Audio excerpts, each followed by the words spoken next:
This is very By a landslide. by a landslide. This is a dangerous one for Jake. He needs to do it. This is a dangerous fight for Jake. The kid has got balls the size of an axe.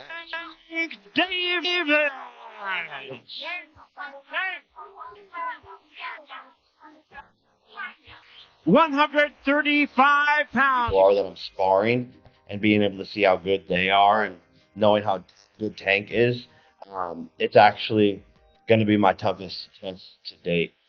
Logan Paul has voiced serious concern about his brother Jake stepping into the ring with a transformed Gervonta Tank Davis, calling it Jake's most dangerous challenge yet.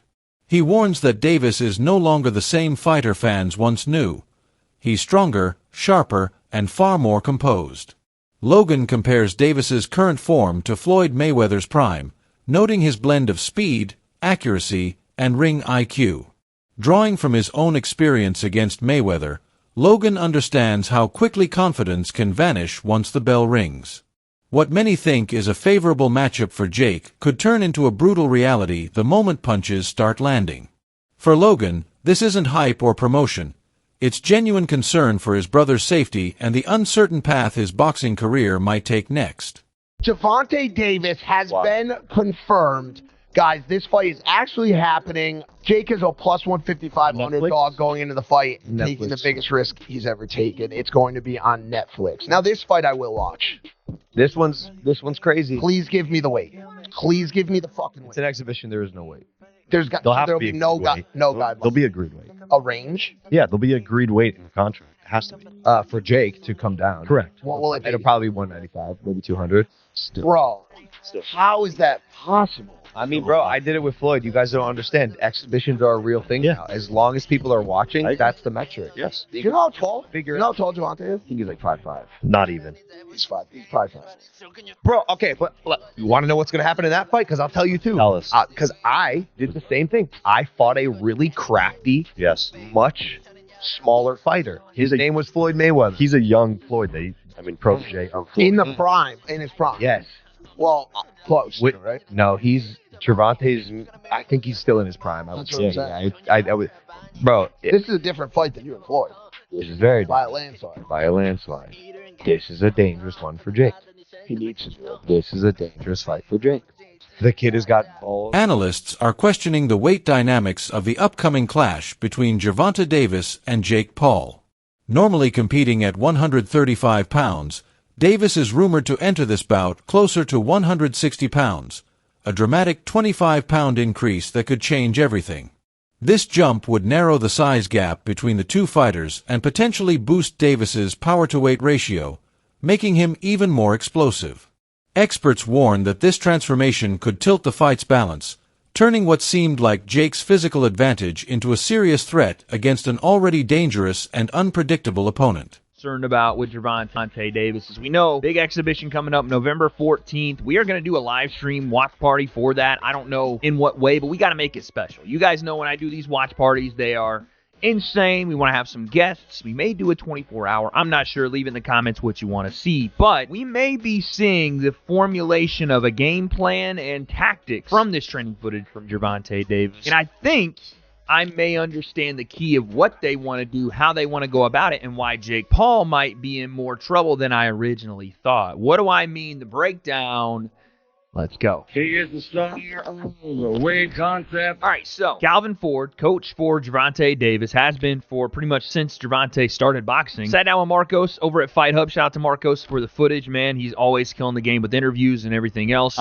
He sat down with Marcos, and they talked about Tank and potentially what he will do after the Jake fight, why he's doing the Jake fight, and what their biggest concerns are, which your biggest concerns end up being what you turn into your biggest weapons. The things you're most concerned about, you look to exploit because that's usually the other person's greatest strength, and behind it's their greatest weakness. So I'm going to take a look at this interview and show you guys why I think Jake might actually be in a little more trouble than I originally thought with this fight, and why I'm going to be more excited to see what Tank brings if the mindset is where I think it is. So how are we with everything, man? How's Tank been? In a good headspace, great headspace. Showbiz the adult clarified that Gervonta Tank Davis isn't the lightweight many imagine him to be.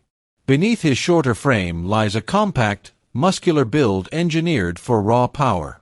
That's why his punches explode with such force, often overwhelming taller opponents.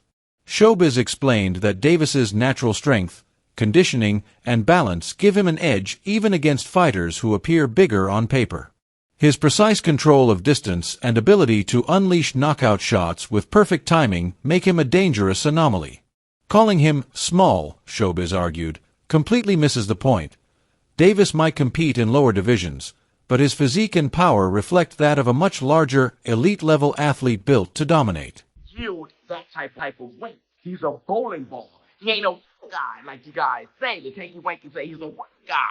But I got more receipts. Do you guys remember what? 2 years ago against Mario Barrios to make 140? He was coming down in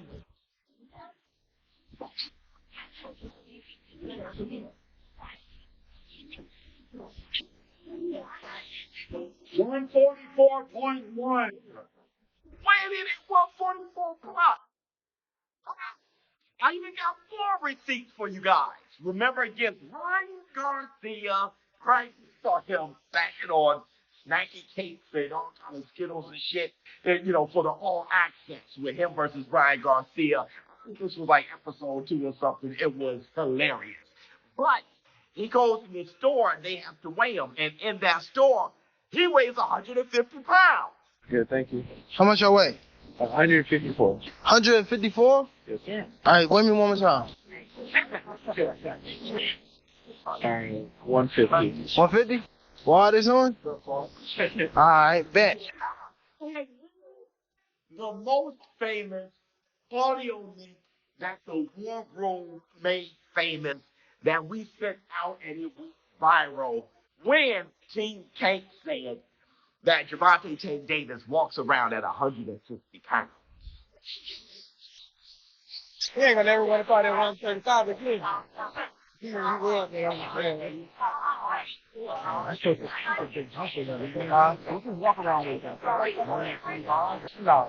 Walk around? Well, he get that big. The debate surrounding Gervonta Tank Davis versus Jake Paul has split the boxing world in half. On one side are the purists who see it as a spectacle rather than a fight, a distraction from the legacy Davis has yet to complete. On the other side are those who argue that this is the modern evolution of the sport, where entertainment, money, and attention drive the narrative as much as championship belts. Figures like Dave Allen, Clarissa Shields, and Robert Garcia have each voiced their mixed feelings. Some call it a smart business move, others label it a step backward for a fighter still in his prime. But whether you view it as a cash grab or a crossover opportunity, one truth stands firm. Both men have something to prove. For Jake Paul, this is his chance to silence critics who claim he's a celebrity cosplaying as a boxer. For Davis, it's about proving he can command attention beyond titles, that his story, his struggle, and his skill still matter in a sport drowning in hype. The contrast couldn't be sharper, a YouTuber turned fighter versus a champion forged in hardship. Tanks fight not just for glory, but for survival. Every time he steps into the ring, he carries the weight of Baltimore streets, the echoes of nights spent outside the gym, and the hunger of a man who refuses to go back.